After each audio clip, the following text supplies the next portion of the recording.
I had a completely different topic in mind to tell you about this week. And then for whatever reason, I was procrastinating on it a bit. And last night, it became clear to me why I was procrastinating, because there was a different message that I was supposed to share this week. I have prayed about this message and this video more than any other message or video that I've put out in the first 7 months of my business. And I hope that in this story and in this video, you're going to find a golden nugget of truth that you can take on and use in your life. I'm Nikki Elledge Brown, the communication stylist, and I have a pretty crazy story and a really sweet analogy to tell you about today.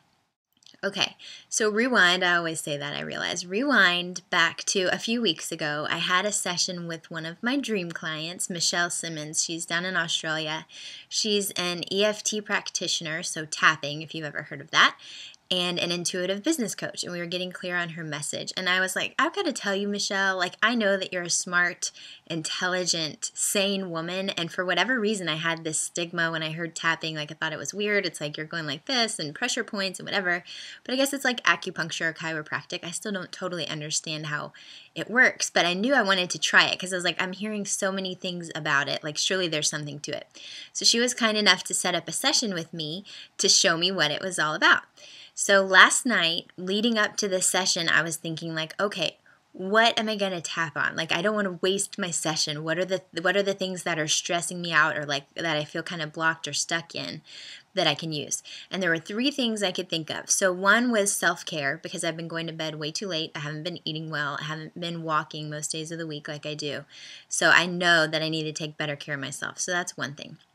Second thing is mom guilt, wife guilt, friend guilt, sister guilt. Lately, I've realized how 2013 has been me on my laptop, which has been great for business, but it kind of feels yucky for my relationships. I'm so thankful for all the relationships I've built with literally hundreds of amazing people all over the world.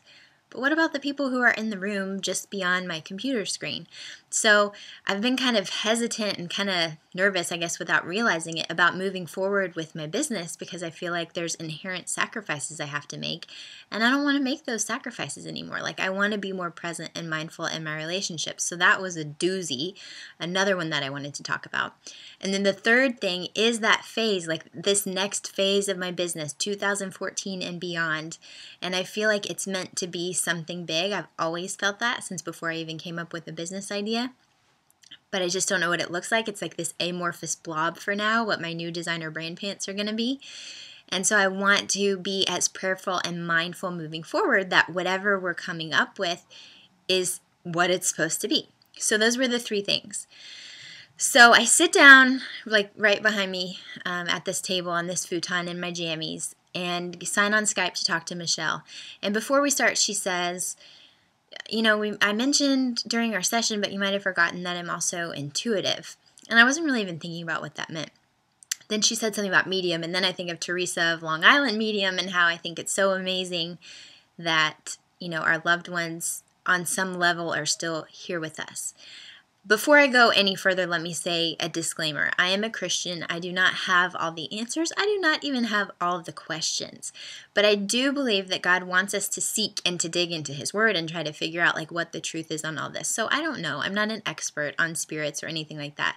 But I do know that I absolutely believe we have bodies, we are souls, we are spirits. And that was so apparent to me when I was there just almost a month ago today, as you're watching this video, as I share it, when my nanny passed away and I was able to be there in the room. It was so obvious to me that this is just a shell. We have these spirits. So that's the disclaimer. I'm not trying to be controversial. I don't want to start a debate. I mean, it's a good, conversation to have, but I'm not an expert in this at all. I just know that I totally believe that our loved ones are there and God can use them to share messages of love and light with us. So she said, I'm a medium, and I feel like I've been getting these messages leading up to our call about, these spirits that are around you, and are you open to hearing it? She didn't want to impose on me at all. Before she even finished the sentence, I was like, are you kidding me? Absolutely, please tell me. And so when she started talking, then I realized this is going to be good, and I asked her if it was okay if I took the laptop downstairs so my mom and my dad and my sister, who were down in the kitchen, could hear too, because it was about our family. So I went downstairs. I mean, I could talk about like the whole session in another video someday, but the key takeaway, one of the key takeaways, was that she felt like my Nani, my grandmother spirit, she could tell, and she knew that my Nani had passed away, and she said that. She felt like she was there, she was full of joy, and what she was wanting to communicate to me was to laugh more and to lighten up and to play more and to know that like those big dreams and visions that I kind of feel like this potential of where this business could go, that's all going to happen in even bigger ways than I can imagine right now. And so not to rush and to enjoy the journey. And the coolest thing that I want to share with you is this visual and this analogy that she gave Michelle to give to me. And I believe, like I said, that was inspired. Like, this is God's creative way. He's like the ultimate creative. And sometimes he knows that, like, even though I've been feeling like, okay, you have this potential or this is your destiny, blah, blah, blah, and I have amazingly supportive friends who share that too, I feel like he knew I needed this knock over the head to be like, no, Nikki, really, like, I have these big plans for you. Just write it out. So the analogy that she gave was that she was pointing to the top of a Ferris wheel. And she said, that's where you're going to be.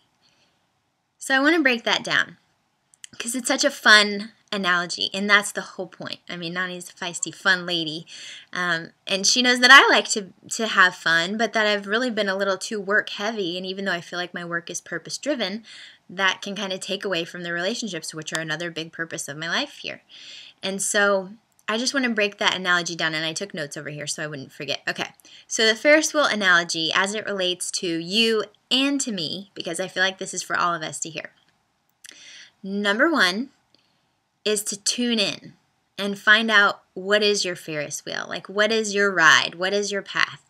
To tune in, so to find it. So if you're at the carnival of life, then find your Ferris wheel, okay? Because you're going to ride it to the top. Point number two, trust. So trust in divine providence. Trust that God's going to fill up the right people and the right opportunities in your buckets.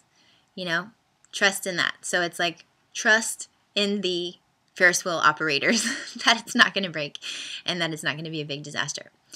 Number three is go for it. So hand in your ticket and be sure that you buckle in, sit down, and do the work. So that's what it's like. Do your blog post, sit down, do the work. If an opportunity comes your way, then follow up. You know, do what you can to be along for the ride. And then the biggest piece and the biggest message is to enjoy the ride. And think about a Ferris wheel, like it's not fast. It's not like, whoop, boom, okay, you're up there. It's not like the zipper or the zip line. I think it's the zipper. It's slow and steady. And sometimes it's going to stall out and you're going to like start to freak out if you're having like a slow time or something in your relationship or you plateau and you're going to freak out and be like, uh-oh, something wrong? Is something broken? You're just kind of like swinging in the wind or whatever. But you just have to, again, go back to trusting and knowing that you're on the right path. And I don't know. I just think that's pretty huge. For me, it's a game changer because I feel like, okay, I'm on it. I'm on the path, you know, and I just need to take a look around, enjoy the people who are there in my bucket with me, and enjoy the ride to the top. And I feel like that's exactly what you need to do as well. After this call with Michelle last night, I went over to Pinterest and I was pinning images of Ferris wheels for my new Brandspiration board for the bigger brand pants. And then I realized, like, wait a second, I have a picture of the Ferris wheel from this summer when we went to the 50th State Fair. That's what they call the Hawaii State Fair because it's the 50th state. And this was our first year to go, even though we've lived there for quite a while. And I took this picture with my new fancy camera of my husband Jeremy with Bryson, our son, on his shoulders. And it's like the epitome of what I want out of my life, you know, to enjoy the ride. Like there's the Ferris wheel in the background. I'll post the picture below so you'll be able to see. The Ferris wheel is in the background, and then there are my two guys, the loves of my life, representing everyone that I love in my life and that I'm so blessed to have in my life. And they're literally like the same height. Actually, Bryson's fists are just a little bit higher.